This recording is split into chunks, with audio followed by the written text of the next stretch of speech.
ሰላም ጤና ይስጥልኝ። የተከበራችሁ አድማጭ ተመልካቾቻችን ከመረብ ሚዲያም አርዕስተ ዜናውን በማስቀደም ዕለታዊ መረጃዎችን የምናሰማችሁ ይሆናል። በጎንደር ጠቅላይ ግዛት መገጭ ግድብ ዙሪያ ሰፍሮ በነበረ የጠላት ኃይል ላይ እርምጃ መወሰዱ ታወቀ። በዚህ ስፍራ ከባድ ጉዳት ለደረሰበት ኃይል እገዛ ለማድረግ መነሻውን ከአዘዞ ካምፕ በማድረግ ዙ 23ና ሌሎች ከባባድ መሳሪያዎችን ታጥቆም በተንቀሳቀሰው የጠላት ኃይል ላይም ሌላ ዙር እርምጃ ተወስዷል። ይህንን ተከትሎ በጎንደርና በጠዳ ከተሞች ሰፍሮ በነበረ የጠላት ሰራዊት ዘንድ ከፍተኛ ውጥረት መንገሱ ታውቋል። ታደምጡታላችሁ። በሌላኛው መረጃችን በራያ ግንባር በግዳጅ ላይ የሚገኘው የጠላት ብልጽግና መከላከያ ሰራዊት ሰሞኑን በወሎ ቤት አማራ ቀጠና በነገሰው ከባድ ውጥረት ምክንያት በማንደም የማን ስልጣን ሊጸና በሚል ከነሙሉ ትጥቁ ከስምሪት ቀጠናው በመጥፋት ፋኖን መቀላቀሉን ቀጥሏል። በዚህ መሰረት ዛሬ ነሐሴ 7 2018 ዓ.ም በራያ ቆቦ ወረዳ አንድ የሻምበል አዛዥን ጨምሮ በርካታ የመከላከያ ሰራዊት አባላት ከነሙሉ ትጥቃቸው ለፋኖ እጃቸውን ሰጥተዋል። ታደምጡታላቸው። በተያያዘ ዜና የአምባገነኑ ብልጽግና አገዛዝ ሰራዊት በየግንባሩ ከሚደርስበት ሽንፈት በተጨማሪ በውስጥ ክፍሉ ዘንድ እየገጠመው ባለው ከፍተኛ የመፍረክረክ አደጋ ምክንያት ያለምንም ውጊያ ሰራዊቱ እየተበተነ እንደሚገኝ ተገለጸ። በአማራ ፋኖ ብሔራዊ ንቅናቄ አሳምነው እዝና ቴዎድሮስ እዞች ባካሄዱት የደህንነት ኦፕሬሽን አንድ የሬጅመንት አዛዥን ጨምሮ በርካታ የጠላት ሰራዊት አባላት ከነሙሉ ወታደራዊ ትጥቃቸው ወደ ፋኖ ተቀላቅለዋል። ታደምጡታላችሁ። በሌላኛው መረጃችን የብልጽግና አገዛዝ በእስር ላይ የሚገኙ ከ300 በላይ የአማራ ተወላጅ ፖለቲከኞችና ጋዜጠኞች እንዲሁም አንቂዎች የማንነት ጥያቄዎችን ወንጀል ነው ብሎ እንዲቀበሉ የሚያስገድድ የይቅርታ ሰነድ በኢሰመኮ በኩል ማቅረቡ ታወቀ። ሆኖም እስረኞቹ ሰነዱን በሕግም በሞራልም ተቀባይነት የለውም ሲሉ ውድቅ ያደረጉ ሲሆን የሕግ ባለሙያዎችም ድርጊቱን ያገዛዙ ሕገወጥ የፖለቲካ ሴራ ነው ሲሉ ኮንነውታል። ታደምጡታላችሁ። የተከበራችሁ አድማጭ ተመልካቾቻችን እነዚህንና ሌሎች የዛሬ ነሐሴ 7 2018 ዓ.ም ዕለታዊ የግንባር መረጃዎችን እንዲሁም ሌሎች የሀገር ውስጥና የውጭ መረጃዎችን አጠናቅረን ይዘን ቀርበናል። አብራችሁን ቆዩ።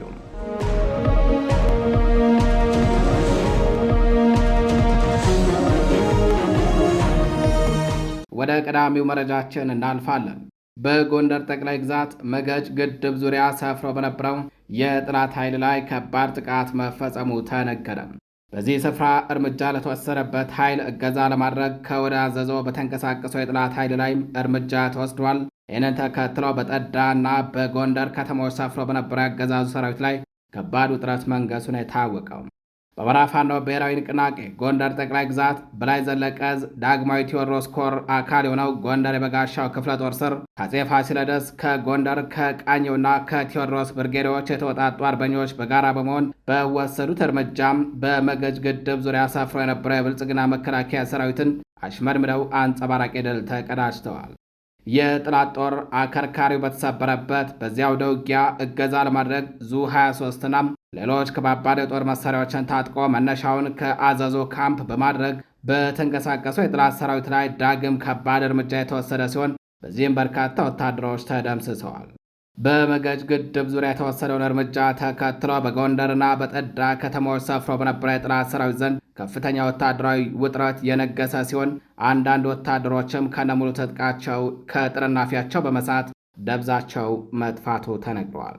በሌላኛው መረጃችን በራያ ግንባር በግዳጅ ላይ የሚገኘው የአገዛዙ ሰራዊት ሰሞኑን በነገሰው ከባድ ውጥረት ምክንያት በማንደም የማን ስልጣን ሊጸና በሚል ከነሙሉ ትጥቅ ወደ ፋኖ መቀላቀሉን ቀጥሏል። በዛሬው ዕለትም አንድ የሻምበል አዛዥን ጨምሮ በርካታ የሰራዊቱ አባላት ከነሙሉ ትጥቃቸው ምኒልክ ዕዝን ተቀላቅለዋል።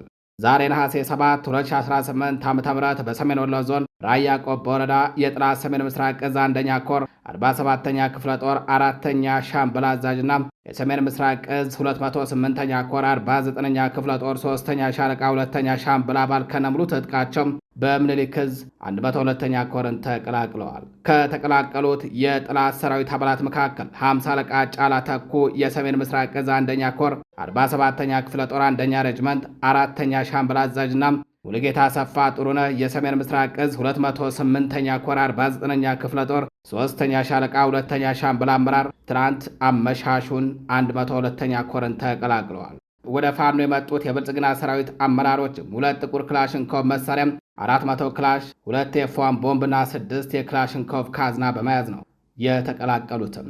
በተጨማሪም ሌሎች የሰሜን ምስራቅ እዝ 802ኛ ኮር 48ኛ ክፍለ ጦር 6ኛ ሻለቃ 2 የሰራዊት አባላት ማለትም ሻምበል ታከለ ዋጋውና ታምራት ዳባ ደበሌ አገዛዙን በመክዳት በጀሌ ያለመሳሪያ 102ኛ ኮርን ተቀላቅለዋል።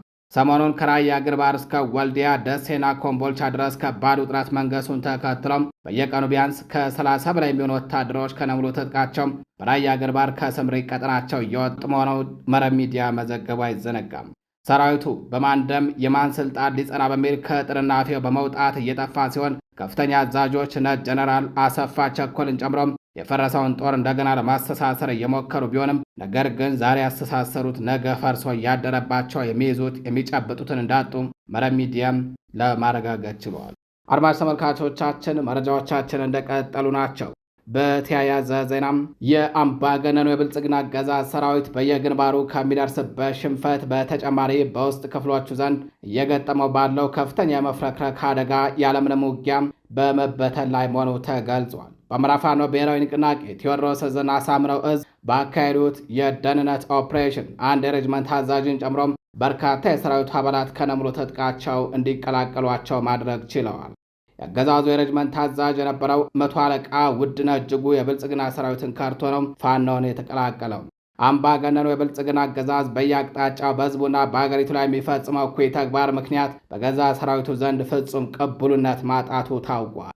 በዚህ የተነሳ በየቀጠናው የሚገኘው የመከላከያ ሰራዊት አባል በቡድንም ሆነም በተናጠል አገዛዙን እየከዳ ወደ አማራ ፋኖ በመቀላቀል ላይ ይገኛል። ዛሬ ነሐሴ 7 2018 ዓ.ም በተካሄደ ተመሳሳይ ክስተት የአብይ አህመድ ስልጣን ጠባቂ ከሆነው መከላከያ ሰራዊት ውስጥ የሬጅመንት አዛዥ የነበሩት 100 አለቃ ውድነህ እጅጉ ፋኖን ተቀላቅለዋል። 100 አለቃ ውድነህ እጅጉ በአማራ ፋኖ ብሔራዊ ንቅናቄ ቴዎድሮስ ዕዝ 206ኛ ኮር 14ኛ ክፍለ ጦር ስር ወደሚገኘው የበረኛው ቀስተ ደመና ሻለቃን የተቀላቀሉ ሲሆን በቦታው በነበሩት የፋኖ አዛዦችና አባላት ደማቅ ወንድማዊ አቀባበል ተደርጎላቸዋል። የብልጽግናው አገዛዝ በግንባር ከሚደርስበት ሽንፈት በተጨማሪ በውስጥ የሰራዊቱ ክፍሎች ዘንድ እየገጠሙ ያለው ከፍተኛ የመከፋፈልና የመፍረክረክ አደጋ ሰራዊቱ በጅምላ መሳሪያውን እየጣለ ወደ ህዝባዊ ኃይሉ እንዲቀላቀል መንገድ እየከፈተ እንደሚገኝ ራሱ እጁን ለፋኖ የሰጠው ወታደራዊ አዛዥ ገልጿል። በተያያዘ በሸዋ ጠቅላይ ግዛት የአገዛዙ ወታደሮች ያለምንም ውጊያ ከአህዳቸው እየተበተኑ መሆኑ ታውቋል። የብልጽግናው አገዛዝ ሰራዊት ያለምንም ውጊያ እየተበተነ ነው ወደ ፋኖ እየተቀላቀለ የሚገኘው። በአማራ ፋኖ ብሔራዊ ንቅናቄ ሸዋ ጠቅላይ ግዛት አሳምነው ዕዝ ባካሄደው የደህንነትና የመረጃ ኦፕሬሽን በርካታ የመከላከያ ሰራዊት አባላትን ከነሙሉ ትጥቃቸው ወደ ፋኖ መቀላቀል ችሏል። የዕዙ ሚዲያና ኮሚኒኬሽን ክፍል ባወጣው መረጃ በጥቂት ቀናት ውስጥ ብቻ ከተለያዩ የአየር ወለድ የኮማንዶ ክፍለ ጦሮች 10 የሰራዊቱ አባላት ከነሙሉ ትጥቃቸው እንዲሁም ተተኳሾቻቸው አሳምነው ዕዝ አፄ አምደ ጽዮን ኮርን ተቀላቅሏል። በዚህ መሰረት ከ112ኛ አየር ወለድ ክፍለ ጦር የመጡ የሻለቃ መሪ አጃቢ ሀብታሙ ብርሃኑና የዶሽቃ ተኳሹ በደጣ ዳነ 2 ጥርጥር ክላሽንኮቭ መሳሪያ 230 ተተኳሽና 2 ቦምብ እንዲሁም 2 የደረት ትጥቅ በማስረከብ በአፄ አምደ ጽዮን ኮር አፄ ምኒልክ ክፍለ ጦር ተቀላቅለዋል። በተመሳሳይ ከ605ኛ ኮር ኮማንዶ ክፍለ ጦር የመሰናከል አስወጋጅ የሆኑት ምክትል 10 አለቃ ስመኝ ሙላቱና ምክትል 10 አለቃ ኤልያስ ዳምጤ 2 ጥቁር ክላሽንኮቭ መሳሪያም 180 ተተኳሽ 2 ቦምብና 2 የደረት ትጥቅ በመያዝ ወደ ራስ አበበ አረጋይ ክፍለ ጦር ተቀላቅለዋል። በሌላ በኩል በ101ኛ አየር ወለድ ኮማንዶ 5ኛ ሻለቃ የመጡት የስናይፐር ተኳሽ ክንዱ አቸፈርና የዶሽቃ ተኳሹ ይስሐቅ ፍቃዱ 3 ኤፍ1 ቦምብና 1 ሳንጃ ይዘው ወደ አፄ ዳዊት ክፍለ ጦር የተቀላቀሉ ሲሆን ከ112ኛም አየር ወለድ ክፍለ ጦር መሠረታዊ ወታደር ኤልያስ ጸጋይና ጊዜው የማታ 2 ጥርጥር ክላሽንኮቭ መሳሪያም 440 ተተኳሽ ጥይት 4 ቦምብ እንዲሁም 2 የደረት ትጥቅ አስረክበው ወደ ንጉሥ ሳህለሥላሴ ክፍለ ጦር ገብተዋል። እንዲሁም ከ111ኛ ኮማንዶ ክፍለ ጦር ለደህንነታቸው ሲባል ስማቸው ያልተጠቀሰ 2 አባላት 2 ክላሽንኮቭ 175 ተተኳሽ 3 ቦምብና 2 የደረት ትጥቅ በማስረከብ የኃይለ ማርያም ክፍለ ጦርን ተቀላቅለዋል። በአጠቃላይ በዚህ ኦፕሬሽን 10 የሰራዊቱ አባላት 8 ክላሽንኮቭ ጠመንጃዎች፣ 1025 ተተኳሽ ጥይቶች፣ 14 የእጅ ቦምቦችና 8 የደረት ትጥቅ ወደ ፋኖ ገቢ ተደርገዋል። የተከበራችሁ አድማጭ ተመልካቾቻችን መረጃዎቻችን እንደቀጠሉ ናቸው። በአማራ ፋኖ ብሔራዊ ንቅናቄ ጎንደር ጠቅላይ ግዛት በላይ ዘለቀ ዕዝ ሜጀር ጀነራል ውባንታ ባተ ኮር ጊዜያዊ አስተዳደር ከፋርጣ ወረዳ ቋልሃ ቀበሌ ማህበረሰብ ጋር ውጤታማ ውይይት ማካሄዱን አስታውቋል። የቀጠናው ጊዜያዊ አስተዳደር ከፍተኛ አመራሮች በተገኙበት በዚህ መድረክ ህዝባዊ አገልግሎት አሰጣጥን ይበልጥ ማሳደግ በሚቻልባቸው ሁኔታዎች ላይ ጥልቅ ምክክር ተደርጓል። በተጨማሪም በስራ ላይ ባለው የሲቪል አደረጃጀት ውስጥ የሚታዩ ጠንካራና ደካማ ጎኖች የተገመገሙ ሲሆን የህልውና ትግሉን የመጨረሻ ግብ ለማሳካት የህዝቡ አደረጃጀትና ደጀንነት ሊይዘው በሚገባ ቁመና ላይ ያተኮሩ አንኳር ጉዳዮች ተዳሰዋል። በውይይቱ ወቅት የአካባቢው ማህበረሰብ በሁለቱ ኮሮች ውህደት የታየውን አዎንታዊና አንድነታዊ ጠንካራ ቁመና አድንቆ የተፈጠረው ውህደት ለቀጠናው ዘላቂ ሰላምና ፍትህ መረጋገጥ ትልቅ መሰረት መጣሉን የገለጸ ሲሆን በቀጣይም አንድ ጥላት ላይ በመዝመት የጥላትን አከርካሪ ለመስበር ትልቅ አቅም አለው ሲል ገልጿል። ይህ ውህደት በየደረጃው ለሚገኙ ጊዜያዊ የፍትህ አካላት አሰራር መቃናትና ማህበረሰቡ ሙሉ የፍትህ አገልግሎት እንዲያገኝ መንገድ የሚከፍት መሆኑ የተሰመረበት ሲሆን የተፈጠረው ውህደት የአካባቢውን አስተዳደራዊና ወታደራዊ አቅም በእጅጉ እንደሚያጠናክረው ነዋሪዎቹ አስተያየታቸውን ሰጥተዋል። ሕግና ስርዓትን ማስከበር የዘላቂ ሰላም መያዣ መሆኑን ያሰመሩበት ተሳታፊዎቹም ፍትህ ለሁሉም የህብረተሰብ ክፍል በእኩልነት መዳረስ እንዳለበት አጽንኦት ሰጥተው ተናግረዋል። በየቀበሌው የሚታዩ የሲቪል መዋቅር ክፍተቶችን በአስቸኳይ በማረም የአካባቢው ሰላምና ደህንነትን በአስተማማኝ ሁኔታ ማስከበር እንደሚገባም የጋራ መግባባት ላይ ተደርሷል። በመጨረሻም የፍትህ አካላትን አሰራር ይበልጥ በማጠናከርና በማቀናጀት የቋላ ቀበሌ ህዝብ የሚገባውን ቀልጣፋ ህግን የተከተለ ፍትሐዊ አገልግሎት እንዲያገኝ በቁርጠኝነት የተያዘ ሲሆን ውይይቱ ህልውናችን በተባበረ ክንዳችን በሚል መሪ ቃል ተጠናቋል ሲል እዙ በህዝብ ግንኙነት መምሪያው በኩል አሳውቋል። አድማጭ ተመልካቾቻችን መረጃዎቻችን እንደቀጠሉ ናቸው። የብልጽግናው አገዛዝ በእስር ላይ የሚገኙ ከ300 በላይ የአማራ ተወላጅ ፖለቲከኞችና ጋዜጠኞችን እንዲሁም የማህበረሰብ አንቂዎችን የማንነት ጥያቄዎችን ወንጀል ነው ብለው እንዲቀበሉ የሚያስገድድ የይቅርታ ሰነድ በኢሰመኮ በኩል ማቅረቡ ታወቀ። ሆኖም የህሊና እስረኞቹ ሰነዱን በህግም በሞራልም ተቀባይነት የለውም ሲሉ ውድቅ ያደረጉ ሲሆን የህግ ባለሙያዎችም ድርጊቱን ያገዛዙ ህገወጥ የፖለቲካ ሴራ ነው ብለውታል።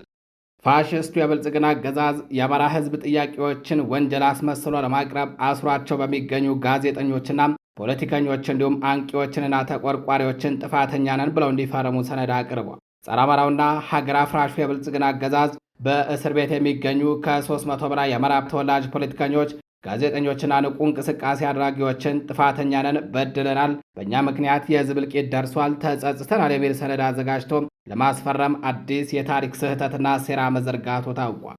አገዛዙ የይቅርታ ሂደት በሚል ሽፋን ያዘጋጀውና ፍጹም የህግና የሞራል መሸርሸር የሚታይበትን የባርነት ሰነድ በኢሰመኮ አደራዳሪነት አቅርቦ የነበረ ቢሆንም እስረኞቹ አንፈርምም በሚል እምቢታቸውን እየገለጹ ይገኛሉ።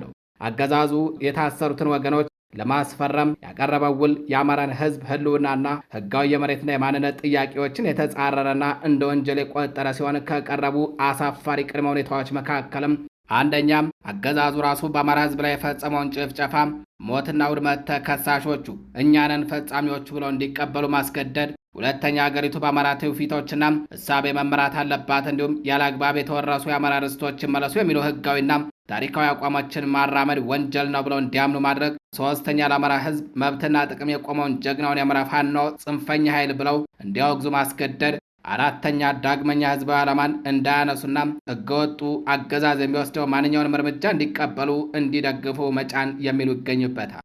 በዚህ የአገዛዙ የፖለቲካ ቁማርና አሳፋሪ ሰነድ ሳይፈርሙ ውድቅ ያደረጉ 30 የሚሆኑ እስረኛ ፖለቲከኞችና ጋዜጠኞች ለአገዛዙ የጽናትና የእምቢታ ደብዳቤ አስገብተዋል። የህሊና እስረኞቹ ወንጀለኛ ነን ብለን አንፈርምም፣ ይህ በህግም በሞራልም በፖለቲካም ተቀባይነት የለውም፣ የአማራ ህዝብ ጥያቄዎች ታሪካዊና ህጋዊ ናቸው ብለን እናምናለን ሲሉ የአገዛዙን አሳፋሪ የውል ሰነድን ሳይፈርሙ መልሰውታል። የህግ ባለሙያዎች እንደገለጹት ፍርድ ቤት ሳይወሰን እንዲሁም ጥፋተኝነታቸው ሳይረጋገጥ ይቅርታ የሚባል አሰራር በህግ ማዕቀፍ ውስጥ የለም ብለዋል። ይህ አሰራር አገዛዙ ተከሳሾቹን የስነ ልቦና ጫና ውስጥ በማስገባት የራሳቸውንና የህዝባቸውን ታሪካዊ ጥያቄ ወንጀል አድርገው እንዲቀበሉ ለማድረግ ያዘጋጀው ድራማ እንደሆነ የህግ ባለሙያዎች ይገልጻሉ። ይህ በእንዲህ እንዳለም የብልጽግና አገዛዝ ሰራዊት በግንባር በጀግናው አማራ ፋኖ እየደረሰበት ያለውን ሽንፈት ለመሸፈን ከዚህ ቀደም በየከተሞቹ አስረዋቸው የነበሩ የአማራ ልጆችን በእንደዚህ አይነት የስነ ልቦና ጦርነት እጅ ለመጠምዘዝ የሚያደርገው ጥረት ፍጹም የውድቀት ምልክቱ ተደርጎ እየተወሰደ ይገኛል።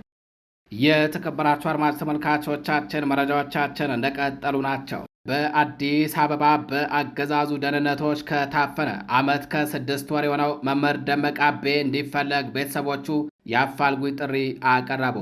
በአዲስ አበባ ከተማ በአገዛዙ የፌዴራል ፖሊስ ደህንነቶች ታፍኖ ከተወሰደ በኋላም ያለበት አድራሻ ሳይታወቅ ዓመት ከ6 ወር ያስቆጠረው መምህር ደመቀ አቤ ያለበት እንዲጠቆም ቤተሰቦቹና ባለቤቱ የአፋልጉኝ ጥሪ አቅርበዋል።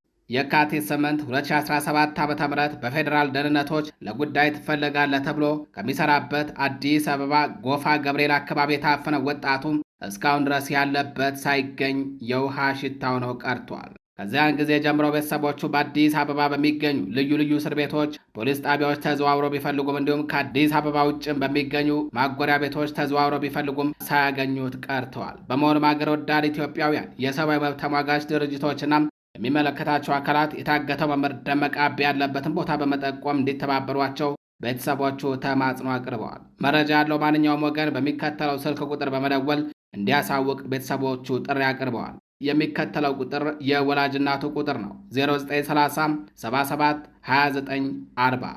የተከበራችሁ አድማጭ ተመልካቾቻችን ወደ ጎረቤት ሀገር መረጃችን እናልፋለን። በኢትዮጵያና በሱዳን አዋሳኝ ድንበር አቅራቢያ የሚገኙ ስትራቴጂካዊ ከተሞች ኩርሙክና ቀይሳን ከባድ ወታደራዊ ፍልሚያ እያስተናገዱ እንደሚገኙ ተነግሯል። ባለፈው ሰኔ ወር በጀነራል አብደል ፈታህ አልቡርሃን የሚመራው የሱዳን መደበኛ ጦር ኩርሙክ ከተማን ሙሉ በሙሉ ተቆጣጥሮ እንደነበር ይታወሳል። ሆኖም የሱዳን ፈጣን ድጋፍ ኃይሎችና የሱዳን ሕዝቦች ነጻነት ንቅናቄ ጥምረት ባካሄዱት መጠነ ሰፊ መልሶ ማጥቃት በኩርሙክ የሚገኘው የሱዳን ጦር እንዲሁም አጋሮቹን ሙሉ በሙሉ ከበባ ውስጥ ማስገባታቸውም ተሰምቷል። እንደ ሱዳን ሚዲያዎች ዘገባ የአካባቢውን ወታደራዊ እንቅስቃሴ የሚቀይሩ ዋና ዋና ክስተቶች ተመዝግበዋል ተብሏል። የፈጥኖ ደራሽ ኃይሉ ታጣቂዎች በብሉ ናይል ግዛት የሚገኘውን ስትራቴጂካዊው ቃይሳ ከተማን መቆጣጠራቸው ታውቋል። በተጨማሪም ኩምሩክ ከተማን በከበባ ውስጥ ስለማስገባታቸው ነው የተነገረው። አድማጭ ተመልካቾቻችን ለዛሬ ነሐሴ 7 2018 ዓ.ም ይዘናቸው የነበሩ ዕለታዊ መረጃዎቻችን እነዚህን ይመስላሉ። ከቀሪ ጣቢያችን ዝግጅቶች ጋር ቸር ቆዩ።